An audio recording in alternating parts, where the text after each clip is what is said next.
پاکستان کے اندر extra ordinary حالات بن جانا کوئی نئی چیز نہیں ہے۔ انفارچونیٹلی ہر وقت ایکسٹرا آرڈنری حالات رہنا پاکستان کے لیے آرڈنری بات ہے، چاہے وہ کورام ہو، چاہے بلوچستان ہو، چاہے انٹیریئر سندھ ہو، چاہے ساؤتھ پنجاب ہو، چاہے لاہور کی اسموگ ہو، یا چاہے فیڈرل کیپٹل میں لوگوں پہ گولیاں برسائی جائیں۔ یہ میری اور آپ کی زندگی کا روزمرہ بن چکا ہے۔ پی ٹی آئی کا جلسہ جو ڈی چوک کی حد تک تھا وہ اختتام کو پہنچ گیا ہے۔ اس کی کنکلوژن ایسے ہوئی کہ کل رات 9 بجے اور 9:30 کے درمیان بتایا جاتا ہے کہ بتیاں بند کر کے جیمرز لگا کے پولیس نے، اور یہ میں کو جو بیانیہ بتا رہا ہوں یہ پی ٹی آئی کا ہے، پولیس نے اور رینجرز نے ڈائریکٹ فائرنگ کی پروٹیسٹرز کے اوپر، ان پہ آنسو گیس پھینکے اور ان کو ڈسپرس کرانے میں سکسیزفل ہو گئے۔ وہاں پہ جو کنٹینر جس پہ بشرا صاحبہ اور علی مین گنڈا پور صاحب تھے اس کو بھی جلا دیا گیا، اور پھر بشرا صاحب اور علی مین گنڈا پور صاحب کا پتہ نہیں چل رہا تھا وہ کہاں ہیں۔ تھوڑے سے اس طرح کے امیجز دماغ میں آ رہے تھے جب علی مین صاحب پہلے بھی ایک دفعہ غائب ہوئے تھے۔ پھر صبح پتہ چلتا ہے کہ وہ مانسیرا پہنچ چکے ہیں اور مانسیرا سے وہ جلد ہی پریس کانفرنس کریں گے۔ پریس کانفرنس کا ٹائم 11 بجے تھا، لیکن انہوں نے اپنی پریس کانفرنس لگ بھگ 2:15 بجے شروع کی۔ پریس کانفرنس میں توقع یہ تھی کہ بشرا صاحبہ بیٹھیں گی اور علی امین صاحب بیٹھیں گے، لیکن بشرا صاحبہ موقع پہ پریس کانفرنس پہ نہیں بیٹھی۔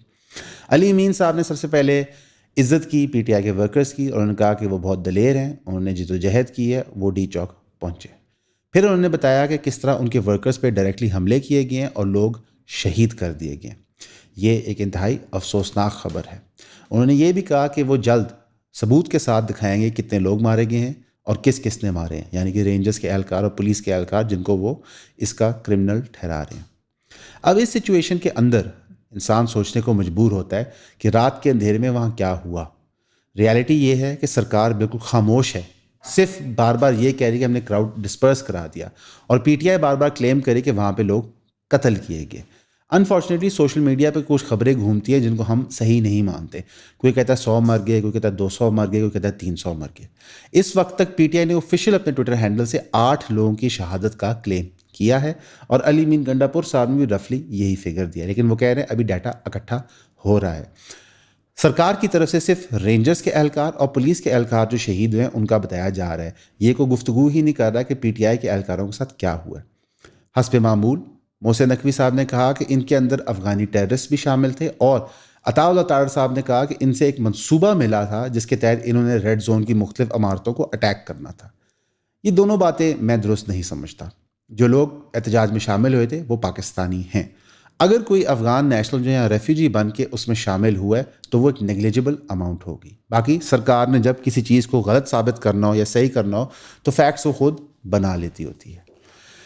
ریالٹی یہ ہے کہ ایسے واقعات جب ترقی یافتہ ملکوں میں ہوتے ہیں تو پھر ان کی جوڈیشل کمیشنز یا سینٹ کمیشنز بیٹھتی ہیں جو انویسٹیگیٹ کرتی ہیں کہ ہوا کیا، وائلنس ایسکلیٹ کیسے کیا۔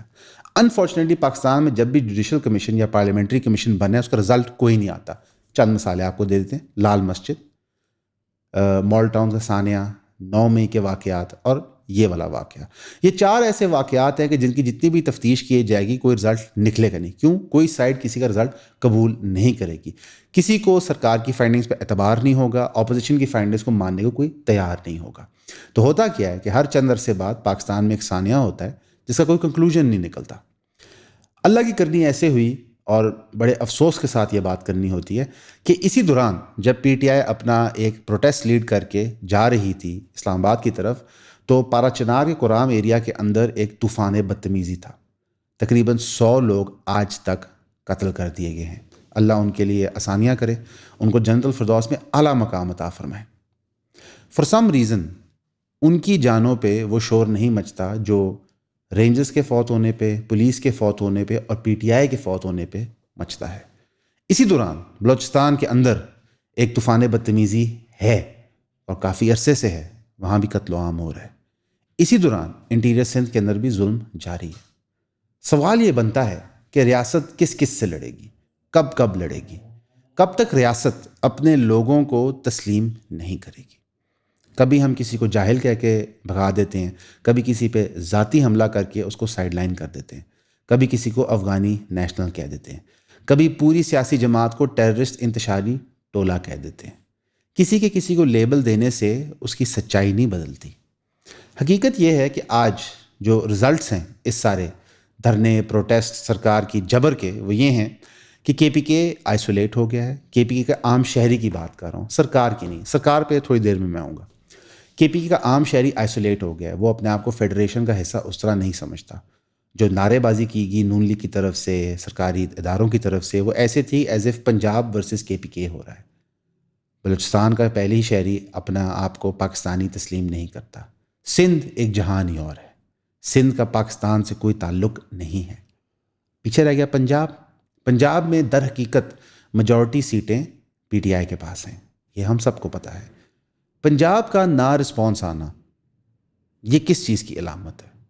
یہ اس چیز کی علامت ہے کہ ایک علاقے کے لوگوں کی سائیکی ڈفرینٹ ہے. اور دوسرا اس چیز کی علامت ہے کہ جو آپ کی لیڈرشپ ہے پاکستان تحریک انصاف کی, وہ بوروڈ ہے, ادھار پہ آپ نے لی ہوئی ہے.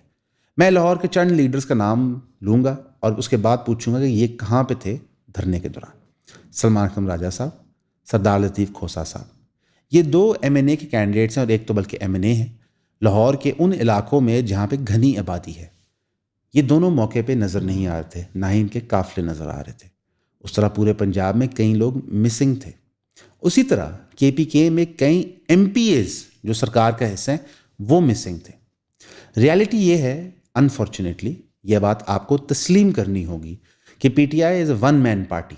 جس طرح Noon League is a one family party and P P P is a one family party, P T I one man party ہے. آپ لوگوں کی سپورٹ کی وجہ سے آج ہم یہاں پہ ہیں. آپ لوگوں کی سپورٹ کی وجہ سے ہم یہ کانٹینٹ بناتے رہتے ہیں. آپ لوگوں کی سپورٹ ہمیں چاہے ان باکس ڈی ایم کی مد میں ہے, چاہے وہ کامنٹ کی مد میں ہے, یا اسپیشلی 3000 روپے کی سبسکرپشن کی مد میں ہے, ہمارے کام کو بہت آگے لے کے جاتی ہے. ہمیں کسی پلیٹ فارم کی طرف سے کوئی سپورٹ نہیں ہے. آپ کے سامنے ہمارا چینل ڈیمونٹائز ہوا ہے, 1 دفعہ نہیں 2 دفعہ. اس کی وجوہات بھی ہم نے آپ کو بتائی ہیں. ڈیمونٹائزیشن یا پھر کسی کی آواز بند کر دینا بہت غلط ہے, چاہے وہ کسی بھی ایشو پہ بات کر رہا ہو. فریڈم آف اسپیچ کے ساتھ کھڑے ہوئے اور ہمیں 3000 روپے کی سبسکرپشن پرووائڈ کریں. ہم نے آلریڈی زیادہ کانٹینٹ پروڈیوس کرنا شروع کر دیا اپنے پیڈ سبسکرائبرس کے لیے, اور ہماری ایونچولی کوشش ہوگی کہ جو ہمارا آدھا کانٹینٹ ہے وہ پیڈ سبسکرائبرس کے لیے ہی ہو. تو ایون فیملی کا پارٹ بنے, 3000 روپے دیں, سبسکرائب کریں. وہ بندہ باہر ہے, کمیونیکیٹ کر رہا ہے تو سارے اکٹھے ہیں. وہ بندہ جیل کے اندر ہے تو ان لوگوں کا آپس میں رولا ہی رہتا ہے. بیرسٹر سیف صاحب جو پی ٹی آئی کے ترجمان ہیں, لاء کے وزیر بھی ہیں کے پی کے لیے, اور اکثر مانا جاتا ہے میڈیا کے سرکلز میں کہ وہ اسٹیبلشمنٹ کے گو تھرو بندے ہیں پی ٹی آئی کے لیے. انہوں نے کہا کہ بشرا صاحبہ جانا چاہتی تھی ڈی چوک, باقی ساری لیڈرشپ مان گئی تھی جانے کے لیے مویشی منڈی, جہاں پچھلی دفعہ بھی دھرنے کی اجازت دی گئی تھی. بشرا بی بی کیوں جانا چاہتی تھی ڈی چوک, یہ اللہ بشرا بی بی جانتے ہیں. بقول ان کے وہ کہتی تھی عمران خان صاحب نے مجھے انسٹرکٹ کیا کہ آپ نے ڈی چوک جانا ہی جانا ہے. ریالٹی یہ ہے کہ آپ کی لیڈرشپ میں پھوٹ ہے.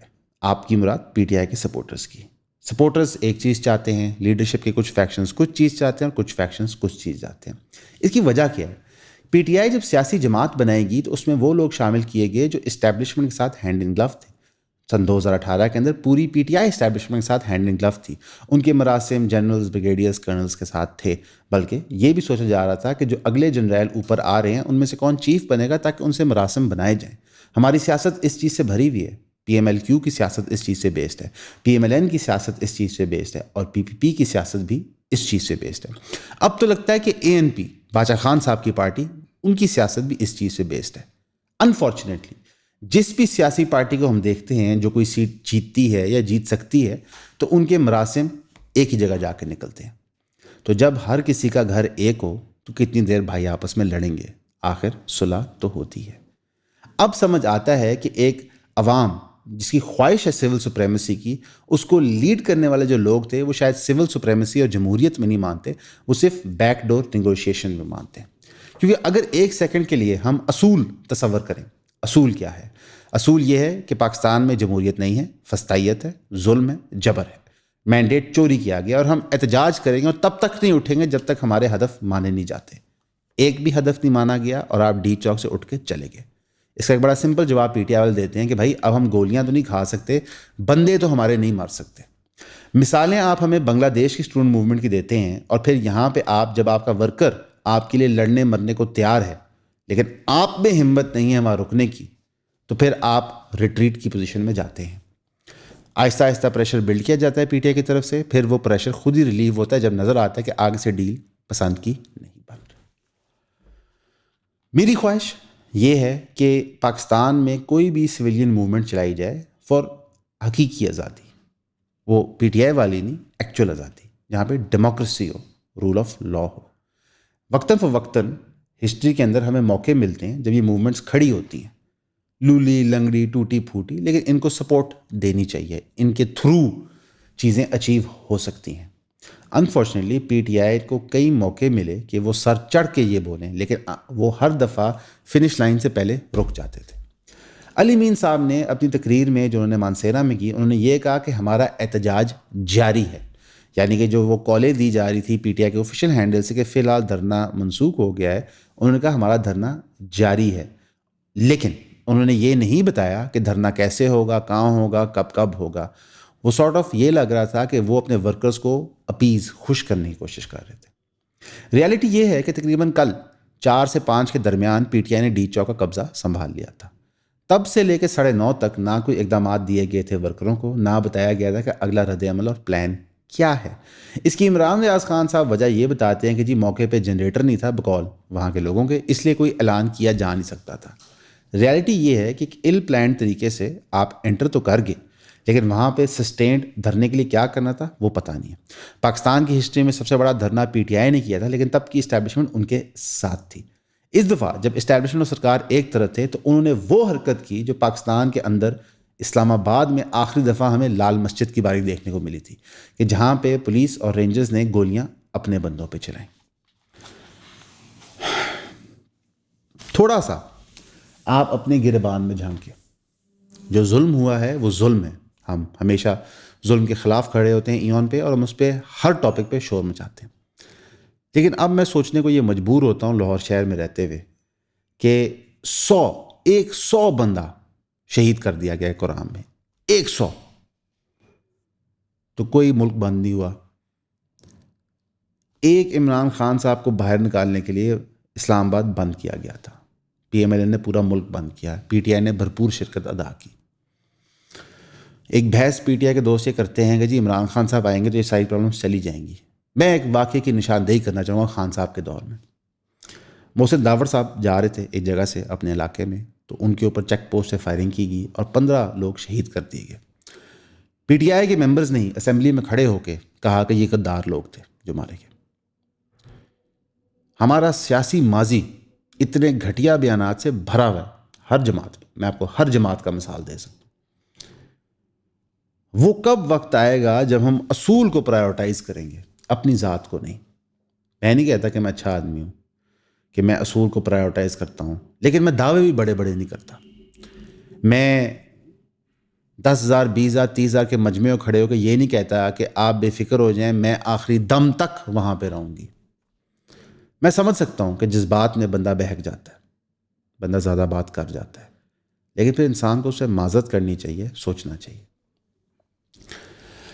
اگر تو پی ٹی آئی حقیقی آزادی میں مانتی ہے اور چاہتی ہے تو پھر جو رستہ ہے وہ دکھ اور درد سے بھرا ہوا ہے، اس میں ڈیل نہیں ہے۔ اگر وہ وہی چاہتے ہیں جو نون لیگ چاہتی تھی اور پی پی پی چاہتی تھی کہ دوبارہ رابطے بحال کر دیے جائیں، تو پھر یہ طریقہ ٹھیک نہیں ہے۔ کوئی بھی 77 سال میں پاکستان کی اسٹیبلشمنٹ کو ڈرا کے سبمٹ نہیں کر پایا۔ انہوں نے ملک 2 حصے میں کرنا پسند کیا 71 میں، اگلوں کی ماننا پسند نہیں کیا۔ کوئی بھی چیز حاصل کرنے کا سفر مشکل ہوتا ہے۔ انفارچونیٹلی موسٹ آف پاکستان کے اندر ہمیں آزادی قائد اعظم کی اور مسلم لیگ کی محنت سے مل گئی تھی، ہمیں خود کچھ نہیں کرنا پڑا تھا۔ میں آپ کو اپنے علاقے کا بتا دیتا ہوں، وہاں پہ ہمیں کوئی وائلنس نہیں فیس کرنا پڑا تھا، ہم جہاں تھے وہیں بیٹھے رہ گئے۔ جو مہاجر یہاں پہ آئے، جنہوں نے وہ مشکل جدوجہد کی، ہم نے ان کے ساتھ کیا کیا، یہ تو ہسٹری بتاتی ہے۔ آج وہ ایک آئسولیٹڈ کمیونٹی بن کے رہتے ہیں، مہاجر اپنے آپ کو تعارف کرانے سے گھبراتے ہیں۔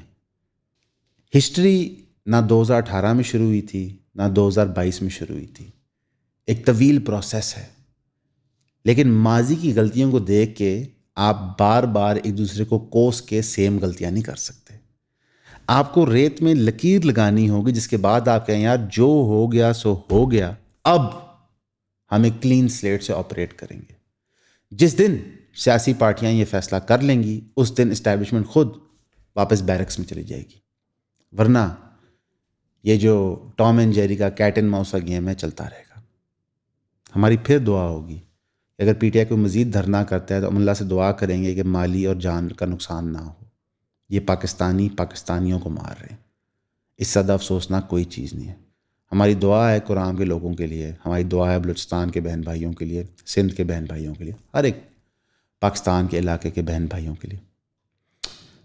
دعا اور اللہ کی مدد اور سچ بیان کرنے کے علاوہ میں اور آپ اس 2024 کے فسطائیت کے دور میں واللہ کیا کر سکتے ہیں. آپ کا سننے کا شکریہ.